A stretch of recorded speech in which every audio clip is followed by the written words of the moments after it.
2026년 우리는 복음의 근본 위에 굳게 서는 교회라는 표어를 가지고 계속해서 달려가고 있습니다. 상반기 동안 이 표어를 가슴에 품고 내 신앙의 터전이 과연 어디에 세워져 있는가, 또 우리 교회의 기초가 무엇인가 우리가 끊임없이 물었고, 또 우리 스스로의 신앙과 우리 교회의 모습을 6개월 동안 점검해 왔습니다. 건물을 지을 때 가장 중요한 것은 보이지 않는 기초라고 말씀을 드렸습니다. 폭풍우가 몰아치고 창수가 날 때 모래 위에 지은 집은 흔적도 없이 무너지지만 반석 위에 지은 집은 결코 요동하지 않는 줄로 믿습니다.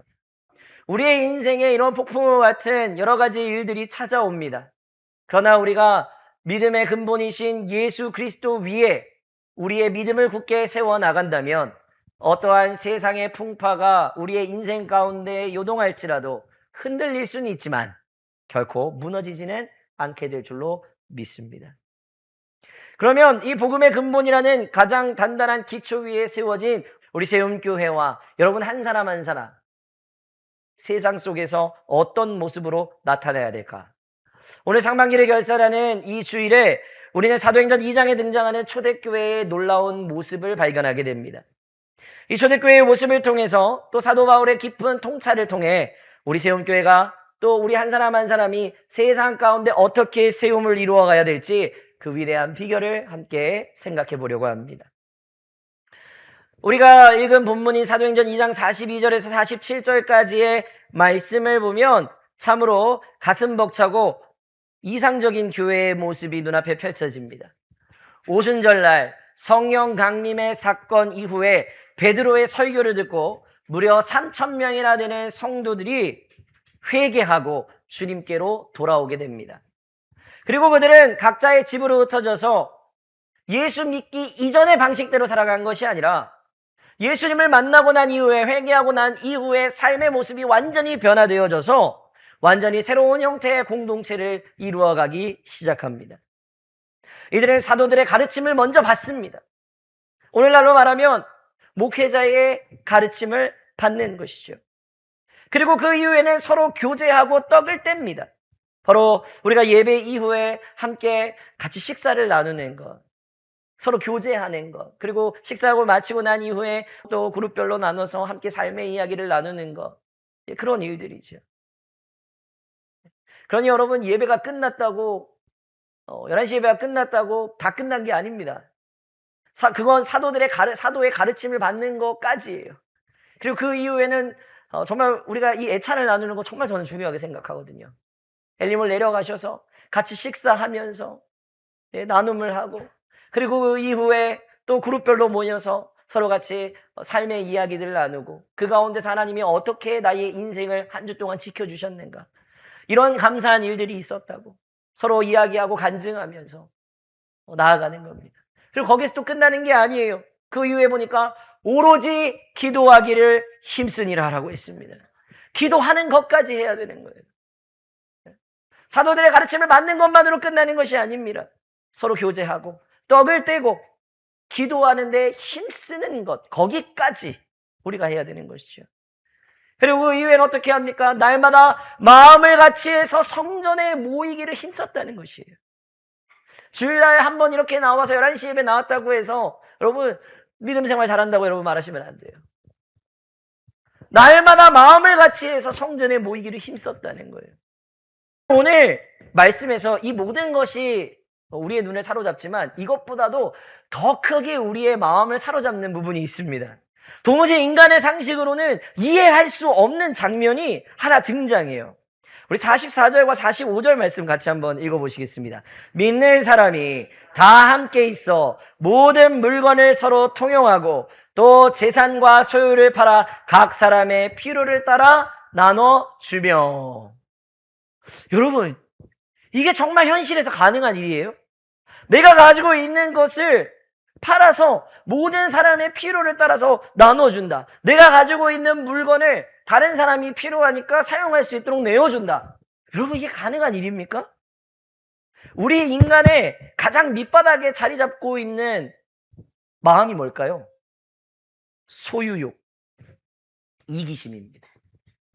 우리는 세상이라는 현실 가운데 살아가다 보니까 마음 가운데 그런 마음이 들 거예요. 돈이 쌓여야 안심되고 내 집의 평수가 넓어져야 안정감을 느끼고 행복을 느끼고 남들보다 조금이라도 더 가져야만 안정감을 느끼는 거예요. 땀 흘려 번 내 돈, 내 재산을 남을 위해서 기꺼이 내놓는다는 거, 여러분 우리 인간의 본성으로는 불가능한 거예요. 결코 일어날 수 없는 기적이라는 겁니다.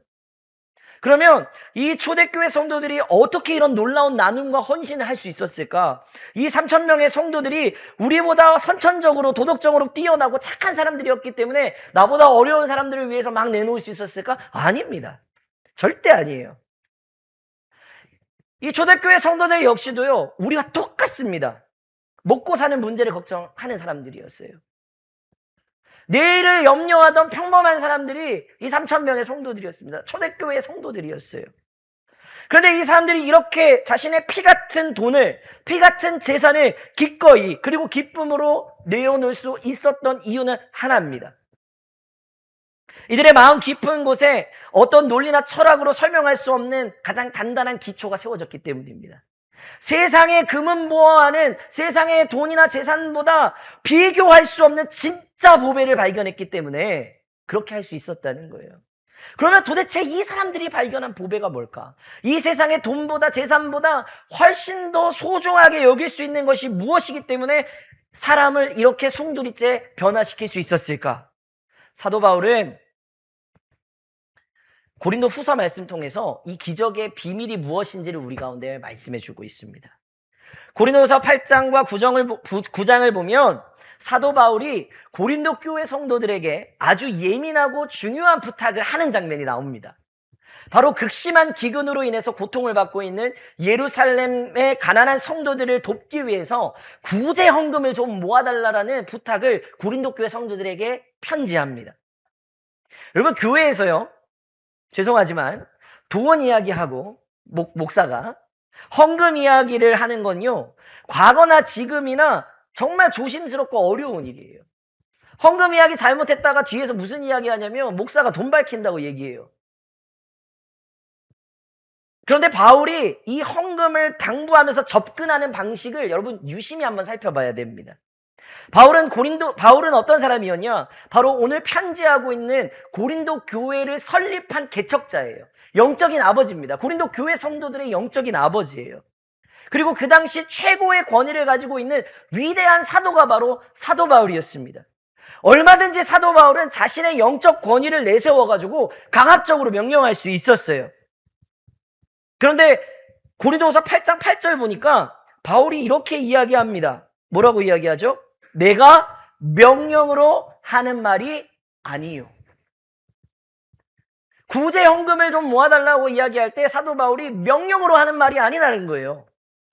내가 너희 교회를 개척했으니까 내가 말하면 너네 들어야지, 그렇게 말하는 게 아니라는 거예요.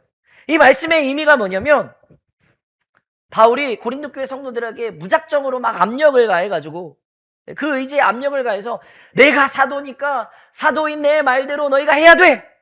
라고 윽박지르는 말이 아니었어요. 이 말의 숨겨진 뜻이 뭐냐면 너희에게 명령하고 싶지 않아. 내가 시켜서 하는 헌금이 되지 않았으면 좋겠어. 오늘 제가 여러분에게 호소하고 싶은 이야기입니다. 여러분에게 헌금하라고 명령하고 싶지 않습니다. 제가 여러분에게 시켜서 하는 헌금이 되지 않았으면 좋겠습니다. 이것은 바로 사도 바울이 참된 목자의 심정으로 고린도 교회 성도들에게 호소하고 있는 거예요. 호소하는 거예요. 왜냐하면 억지로 짜낸 헌신이나 두려움이나 체면 때문에 하는 나눔은 결코 사람의 영혼을 살리지 못하기 때문에 그렇습니다. 여러분이 지금 체면 때문에 하는 헌금, 해야 되니까 해야지 하는 헌금으로는 여러분의 생명도 살리지 못하고 그 헌금이 사용되어지는 곳에도 하나님의 생명과 사랑이 전해지지 않는 거예요.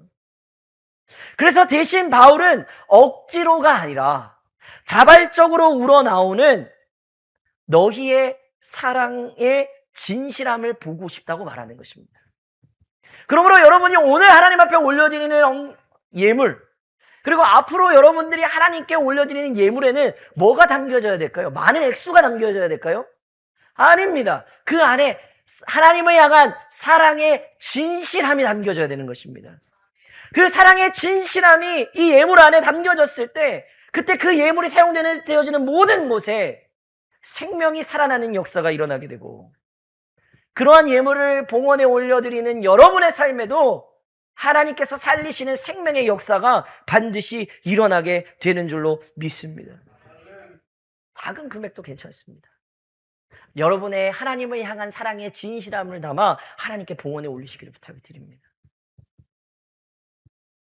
우리 고린도후서 8장 9절 말씀 같이 한번 읽으시겠어요? 우리 주 예수 그리스도의 은혜를 너희가 알거니와 부요하신 이로써 너희를 위하여 가난하게 되심은 그의 가난함으로 말미암아 너희를 부요하게 하려 하심이라. 아멘. 부요하신 이로써 가난하게 되셨다.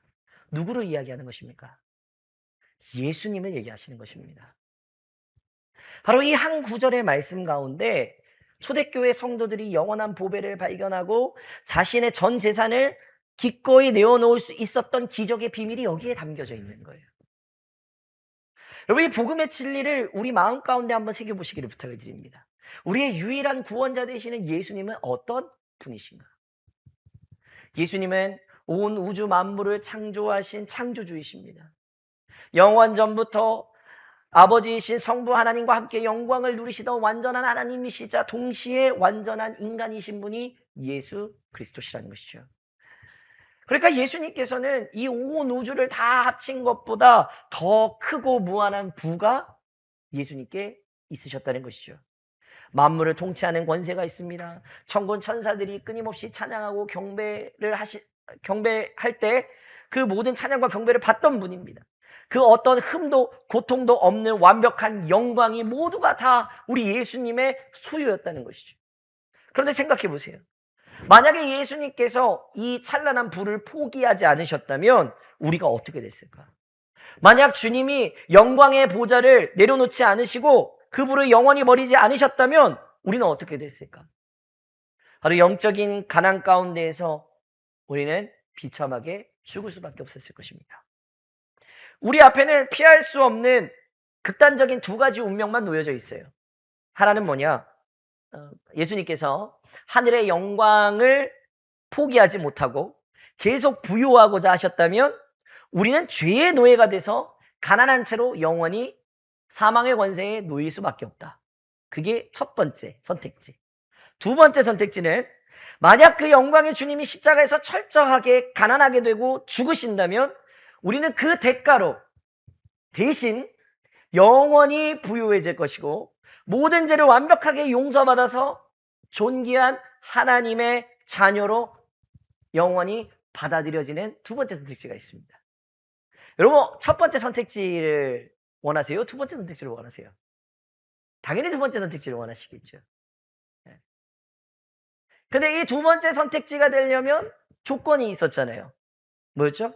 예수님께서 영원한 부를 포기하셔야 되는 것. 그럼 여러분 놀랍게도 2000년 전 예수님께서는 이 두 가지 선택지 앞에서 한치의 망설임도 없이 두 번째 길을 선택하셨다는 것입니다. 누구의 의지로요? 나의 공로나 나의 의로? 아니요. 오로지 예수님의 의지로. 예수님은 자기가 누리고 있는 모든 부요함보다 오늘 저와 여러분 한 사람 한 사람을 자신의 보배로 여기기를 선택하셨다는 것입니다. 그러므로 여러분, 오늘 저와 여러분은 보배로운 하나님의 존귀한 자녀들입니다. 내가 헌금 많이 해서, 내가 무언가 선한 일을 많이 해서, 내가 예배 잘 나오니까, 내가 오늘 이 시간 예배 안 졸고 핸드폰 안 보고 집중해서 하나님께 예배 잘하니까 내가 보배롭고 존귀한 주님의 자녀입니까? 아닙니다. 예수님이 나를 보배롭고 존귀한 자녀로 만드시기 위하여서 자신의 부를 포기하고 십자가에서 달려 죽으시고 처절하게 가난한 자가 되셨기 때문에 그 공로로 우리가 보배롭고 존귀한 하나님의 자녀가 된 것입니다. 그런데 이걸 너무 우리 값싸게 여기잖아요. 아무렇지 않은 척 그냥 당연한 걸로 여기잖아요. 찬양은 잘합니다. 당연한 것 하나 없었던 것을 우리 찬양은 잘해요. 근데 당연하게 여기면서 우리 신앙생활하고 있잖아요. 주님은 나를 보배롭게 여기셨지만 나는 주님을 보배롭게 여기고 있습니까? 이 세상의 모든 것보다 더 중요하고 더 소중한 거, 심지어 돈과 명예보다 더 소중하게 우리 주님을 여기고 있습니까? 아니잖아요. 여러분, 예수님이 얼마나 처절하게 낮아지셨는지 여러분 아시잖아요. 예수님께서 이 땅에 태어나실 때 왕국으로 오셨습니까? 냄새나고 더러운 그 마국간, 말구유에 태어나셨어요. 말구유에서 태어나셨어요. 스스로 하늘 보좌의 영광을 버리고 스스로 가난해지신 겁니다. 그리고 3년의 공생의 과정을 지나고 마침내 골고다 십자가 위에 못 박힌 채로 이제 세워지게 되죠. 근데 그 전에 어떤 일이 일어나게 되죠? 입고 계셨던 그 속옷과 겉옷마저 하나도 남김없이 다 로마의 군병들에게 빼앗기셨어요. 아무것도 하나도 남기지 않으시는 거예요. 완전하고 철저한 가난을 당하신 겁니다. 누구를 위해서요? 이름 없는 누군가를 위해서? 그 자리에 있는 사람들을 위해서? 아니요. 오늘 이 시간 예배하고 있는 저와 여러분 한 사람 한 사람을 위해서요. 그냥 저와 여러분 한 사람 한 사람 아니고요. 그냥 이대로 살아갔더라면, 예수님 모른 채로 살아갔더라면 쓸모없고 가치 없는 저와 여러분 한 사람 한 사람 위해서요. 그런데 아무 쓸모없고 가치 없는 나라는 한 사람을 위해서, 그리고 그렇게 아무것도 아니고 쓸모없는 나를 가장 보배롭고 사랑스러운 백성으로 삼으시기 위해서 주님이 그렇게 처절하고 가난하게 스스로 내려오셨다고요. 누구를 위해서요? 아무런 가치 없고 쓸모없는 나 한 사람을 위해서. 여러분, 다른 게 복음이 아닙니다. 이게 복음이에요. 만왕의 왕 되신 주님께서 십자가에서 비참하게 찢기시면서까지 아무것도 아닌 나를 보배로 삼고자 죽으신 주님을 여러분 영적인 눈으로 바라보게 되시기를 부탁을 드립니다. 그렇게 영적인 눈으로 주님을 발견하게 되면 여러분의 인생이 변하지 않을 수가 없어요. 영적인 지각 변동이 일어나는 겁니다. 그러니까 나를 보배로 삼고자 아무것도 아닌 쓸모없고 가치 없는 나를 보배로 삼고자 십자가에서 죽으신 주님을 보면 우리 역시도 이 세상의 어떤 돈보다 어떤 금은 보화보다 오직 주님만을 나의 가장 귀한 보배로 삼을 수밖에 없는 게 당연한 거 아닙니까? 사도행전에 나온 성도들, 초대교회 성도들은 바로 이렇게 영원한 보배이신 예수님을 발견한 사람들이었어요. 진짜 예수님을 발견하고 나니까 내가 예수님 따라가는 사람인데 나도 예수님처럼 가난하게 되어야지. 물론 여러분 진짜 이 세상 살아갈 때 가난하게 되라고 말씀드리는 거 아니에요. 내가 남들을 찍어 누르면서까지 내가 더 잘 되려고 하는 그런 마음들을 우리 내려놓자는 거예요. 여러분, 우리 교회를 한번 생각해 볼까요? 우리 교회 너무 힘들었습니다. 처음에 많은 빚을 가지고 있어가지고 뭘 하나 해도 벌벌벌벌 떠는 거예요. 근데 여러분, 우리 교회가 이제 4년이 지나서 우리의 재정이 거의 한 3배 가까이 늘어나고요. 선우님들도 한 2배 이상 성장하고요. 이렇게 될 수 있었던 이유가 뭘까요? 우리가 써야 할 재정을 우리보다 더 어려운 곳에 흘려보냈고, 우리가 놓지 말아야 될 일들, 우리가 하려고 그 재정을 빚 갚는 데에만 쓰지 않았기 때문에 하나님 그걸 보신 것 같아요. 우리의 재정적인 파이가 넓어졌잖아요. 그죠? 이건 여러분 보셨잖아요. 몇 년 동안 보셨잖아요. 네. 우리 똑같이 헌금했고요. 똑같이 우리 했어요. 해야 될 일 우리가 안 한 적 한 번도 없습니다. 오히려 더 많은 일들을 했어요. 그죠? 근데 여러분 보세요. 우리가 어떻게 이렇게 할 수 있습니까? 우리가 해야 할 일을 하니까. 하나님 보시는 일들, 하나님 보시기에 합당한 일들, 우리가 예수 그리스도의 마음을 담고 하려고 하니까 재정적인 파이가 넓어지는 거예요. 그럼 우리가 해야 할 일을 하면서 우리 빚 못 갚았습니까? 아니요. 우리 4년 동안 빚 갚았어요. 왜 누가 하셨습니까? 하나님 하시는 일이에요. 근데 여러분 이게 교회에서만 일어나는 일이 아니고요. 여러분의 가정과 여러분의 삶에서도 동일한 일이 일어나게 되기를 소망합니다. 나를 위해서 쓰면 재정적인 파이는 줄어듭니다. 그러나 하나님의 영광을 위해서 사용하는 일, 그리고 하나님 나라를 위하여서 여러분 하나님 주신 재정을 사용하시잖아요. 여러분 재정적인 파이가 오히려 넓어집니다. 담을 수 있는 그릇이 더 넓어지는 거예요. 여러분 고이는 물은 썩어요. 그러나 이것을 흘려보내면 새로운 물이 들어옵니다. 그게 하나님 하시는 일이에요. 그리고 그릇도 넓어집니다. 저는 우리 교회를 보면서 저는 그거 확신했어요. 앞으로 우리 교회에 더 많은 일들을 할 거고요. 더 많은 일들을 감당할 겁니다. 왜 그렇게 해야 되냐면 우리 교회의 재정적인 파이가 넓어지기 위해서. 우리가 더 많은 일들을 감당하기 위해서. 여러분 사람이 많이 모인다고 부흥이 아니에요. 하나님 하게 하시는 일을 더 많이 감당하는 교회가 부흥하는 교회인 것입니다. 하나님 은혜 주시면 뭐 안 될 일이 뭐가 있겠어요. 그러니까 우리가 파이를 키우자고요. 네. 바로 이 사도행전 성도들은 그걸 알았던 것 같아요. 여기에 결론적으로 나와 있지는 않잖아요. 그냥 토요하며 나누니라 정도까지만 나와 있지만 저는 이 이후의 일을 믿습니다.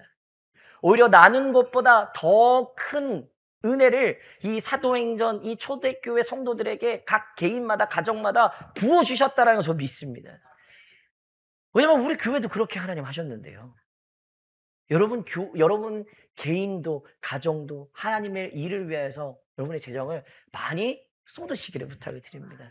우리 7월달 목회 주제는 뭐냐면요. 감사의 열매 다음 세대의 씨앗입니다. 뭐라고요? 감사의 열매 다음 세대의 씨앗. 특별히 이제 우리가 앞으로 조금 더 신경 써야 될 일이 무엇이냐? 바로 우리 다음 세대 아이들 살리는 일이라고 저는 생각합니다. 다음 세대가 없으면 여러분 10년 뒤에 그 교회는 죽은 교회예요. 우리 교회가 살아있는 교회가 되기 위해서 10년 뒤, 20년 뒤를 보고 지금 당장은 열매가 보이지 않더라도 거기에 씨앗을 뿌려야 됩니다. 특별히 다음 주는 우리 맥주 감사 주일입니다. 그죠? 감사의 열매를 드리는 거예요. 이 감사의 열매를 하나님께 올려드리면 그 감사의 열매를 가지고 우리가 뭐 한다고 그랬죠? 다음 세대의 씨앗으로 사용할 겁니다. 그래서 맥주 감사절이 7월 첫 주에 있는 게 저는 참 의미가 너무 좋은 것 같아요. 이때의 감사의 열매를 가지고 7월 달에 뭐가 있죠? 애들 여름 성경학교 있고요. 캠프 있고요. 8월 달에 또 뭐 있죠? 우리 전교인 수양이 있어요. 거기에 사용되어지는 거예요. 그러면 기도하는 마음을 가지고요. 우리가 최선의 감사의 열매를 하나님께 올려드릴 때 하나님 그걸 사용하셔서 우리 다음 세대들을 반드시 키워내실 줄로 믿습니다. 우리가 그러한 재정을 허튼 데 쓰는 게 아니라 우리 다음 세대 아이들을 위해서 특별히 7월달, 8월달에는 집중해서 좀 사용하려고 합니다. 자, 우리의 10년 가운데 이렇게 복음의 근본이 세워지고 예수 그리스도가 내 인생의 가장 위대한 보배로 발견되게 될 때 사도행전에 나타난 초대교회 성도들에게 일어났던 똑같은 거룩한 기적이 일어나기 시작하는 겁니다. 여러분 왜 그렇게 돈에 목숨 걸고 사셨어요? 왜 그렇게 돈에 목숨 걸고 사세요? 왜 내 주머니에 돈이 줄어들면 불안해가지고 왜 잠을 못 이루세요? 왜 이웃의 아픔을 돌아볼 여유조차 없이 내 것을 움켜쥐기에 왜 그렇게 바쁘세요? 이유는 하나죠. 내 인생의 궁극적인 의미와 안전을 오직 돈에서 찾으려고 하기 때문에. 돈이 있으면 뭐든지 다 될 거라고 생각하니까. 세상이 주는 물질이 나를 지켜줄 유일한 구원자요 보배라고 속고 있기 때문에. 돈이 우상이 된 거죠. 뭐 다른 말 필요 없어요. 돈이 우상이기 때문에 그래요. 그런데 영원한 보배이신 예수님을 발견한 성도는 더 이상 돈에서 자신의 의미와 안전을 찾지 않는 거예요. 왜요? 온 우주의 주인이신 하나님이 나의 아버지가 되셔서 내 인생을 책임지신다는 사실을 믿기 때문에. 여러분 이 사실을 믿으세요? 하나님 앞에 예물 올려드리는 거는요. 돈의 지배력에서 자유롭게 된 사람만 가능한 거예요. 헌금을 준비하면서 계산하고 있으신 분들이 분명히 있을 거예요. 왜냐하면 저도 그랬거든요. 저도 목회자지만 이렇게 단독 목회를 시작하기 전에 전도사 받는 사례가 뻔합니다. 그러니까 계산을 안 할 수가 없어요. 막 11조를 해야 되는데 막 벌벌벌 떨면서 못해요. 그걸 제가 압니다. 근데 여러분 제가 단독 목회를 나왔어요. 그땐 사례도 없었습니다. 근데 믿음을 가지고 하나님 앞에 최선을 다해서 헌금을 했어요. 근데 어떤 일이 일어났을까요? 안 굶기시더라고요. 뭔가를 해야 되는데 5만 원이 필요해요. 그때는 뭐 10,000원, 2만 원도 없어서 막 벌벌 떨 때예요. 어떤 마음이 있었냐면 하나님, 우리 이 지역 이 선유리에 추수감사절 됐는데 떡 돌리고 싶어요. 근데 5만 원이 필요한 거예요. 떡을 다 돌리려면.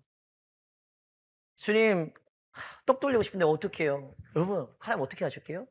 어떤 분을 통해서요, 딱 5만 원을 통장에다 집어넣어 주시는 거예요. 그 기도 끝나자마자. 여러분, 그래서 떡을 맞춰서 돌렸어요. 먹으라고 생각합니다. 근데 그런 일들이요, 저희가 사역을 하면서 그렇게 하나님께서 재정을 채워가시는 것들을 저희 너무 많이 체험했어요. 더 많은 것을 채워주시는 하나님의 은혜를 우리가 경험했기 때문에.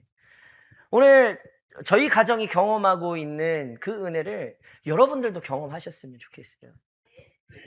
그래서 하나님께 드리기를 주저하지 않는 그런 복된 마음이 여러분들 가운데 생겨나게 되시기를 부탁을 드립니다. 그래서 헌금이나 이런 것들 사실 우리가 살아가는 삶에 돈이 필요하기 때문에 돈이라는 것이 눈앞에 있을 때 벌벌 떨 수밖에 없거든요. 고민될 수밖에 없어요. 걱정이 될 수밖에 없어요. 두려움이 생길 수밖에 없습니다. 그런 두려움을 여러분 믿음으로 이겨낼 수 있는, 그걸 이겨냈을 때 하나님 더 많은 것을 분명히 채워주십니다. 제가 그렇게 경험했고요. 우리 교회가 그렇게 그걸 경험하고 있으니까요. 네. 그래서 앞으로 우리가 더 많은 것들을 우리보다 더 어려운 교회, 더 어려운 곳에 흘려보낼 수 있는 우리 교회, 또 여러분들 한 사람 한 사람 다 되시기를 주님의 이름으로 부탁을 드립니다. 여러분, 이 공식을 기억하셨으면 좋겠어요. 우리가 십자가의 복음을 깊이 깨닫는 정도만큼 돈은 정확히 우리에 대한 지배력을 잃게 됩니다. 그리고 두렵지 않게 되는 거예요. 초대교회 성도들이 자신의 집과 땅을 팔아서 가난한 형제들에게 나누어 줄 수 있었던 것, 의무감이나 억지 명령 때문이 아니었습니다. 나를 구원하기 위해서 스스로 가난해지신 예수님의 그 값비싼 은혜를 생각하니까 도저히 가만히 있을 수가 없는 거예요. 예수님이 나를 위해서 가난해지셨는데 나 혼자만 어떻게 부유할 수 있느냐, 그거였습니다. 예수님의 측량할 수 없는 은혜를 생각하면 우리 역시도 세상을 향해서 가난하고 아파하는 이웃을 향해서 후하게 베푸는 넉넉한 백성으로, 하나님의 백성으로 변화될 수밖에 없는 겁니다. 이것이 영원한 보배 되신 예수 그리스도를 내 삶의 주인으로 모신 사람들의 진짜 능력이 되는 줄로 믿습니다. 오늘 우리는 2026년을 결산하는 자리에 있습니다. 기업들은 이맘때가 되면 상반기 매출액을 계산합니다. 그리고 영업이익이 얼마나 났는지를 따지면서 장부를 막 마감을 하죠. 세상은 내 손에 무엇을 얼마나 더 가졌는가로 인생을 결산합니다. 그러나 보배를 발견한 사람들이 모인 우리 교회의 결산은 세상의 방식과는 완전히 달라야 될 줄로 믿습니다. 오늘 여러분에게 진지하게 물어보세요. 나는 지난 6개월 동안 어디에 내 삶의 기초를 두고 살아왔는가? 그러니까 내 생각과 나의 중심을 어디에다 놓고 살아왔는지 여러분 한번 물어보십시오. 썩어 없어질 돈과 세상의 성공을 여러분 보배 삼아서 살아오셨습니까? 아니면 나를 부유하게 하시려고 철저히 가난해지신 예수 그리스도를 내 인생의 진짜 보배로 여러분 6개월 동안 삼고 살아오셨습니까? 복음의 근본 위에 굳게 서는 교회라는 것은요, 그냥 주일마다 이렇게 나와서 성경 지식 나누는 교회가 아니에요.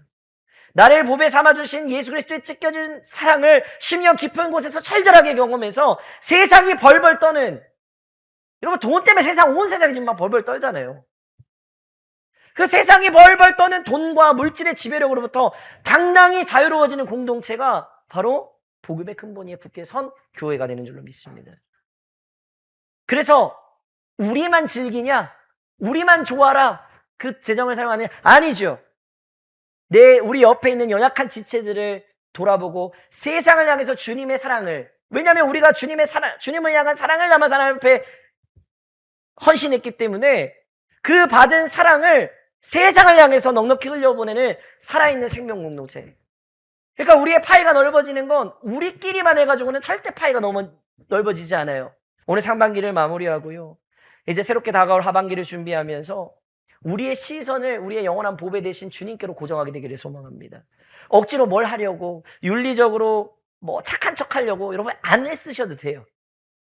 오직 나를 위해 가난해지신 십자가의 은혜를 깊이 묵상하시기를 부탁을 드립니다. 그 십자가의 감격이 우리의 심령을 때릴 때 우리는 비로소 나의 것을 기쁨으로 나누면서 서로를 세워주는 이 사도행전에 나타난 초대교회의 모습으로 우리 교회 공동체가 우뚝 서게 될 줄로 믿습니다. 세상 속에서 여러분 돈의 노예로 살아가지 마시고요. 복음의 주인으로서 세상 가운데 당당히 살아가는 이번 한 주의 삶이 되시기를 주님의 이름으로 간절히 축복합니다. 주가 주신 길을 함께 걷네. 주 안에서 하나 되어 예배하며 섬기며 사랑으로 세상을 품네. 새로운 교회 주의 교회 주 뜻 따라 세워